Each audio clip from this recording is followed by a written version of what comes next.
Hello বন্ধুরা, দেখো আজকে আমি KFC চিকেন ফ্রাই বানাচ্ছি। তো লেগ পিসটা আমি ম্যারিনেট করে নিয়েছিলাম, রসুন পেঁয়াজ বাটা, সস, আদা বাটা, গোলমরিচ গুঁড়ো সব দিয়ে ম্যারিনেট করে রেখেছিলাম আধ ঘন্টা। দেখো এরপর আমি ময়দা, কর্নফ্লাওয়ার, নুন আর গোলমরিচ দিয়ে আমি এটার মধ্যে চিকেনটা এর মধ্যে কোট করে ডিমের গোলায় দিয়ে আমি কর্নফ্লেক্সে কোট করে আমি এটা ভেজে নেব। দেখো এটা কোটিং করার পর আমার এটা এরকম হয়েছে। এবার আমি এটা ডিপ ফ্রাই করে নেব।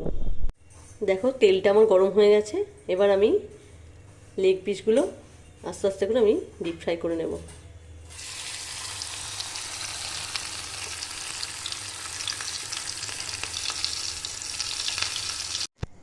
দেখো বন্ধুরা, চিকেন ফ্রাই আমার একদম রেডি।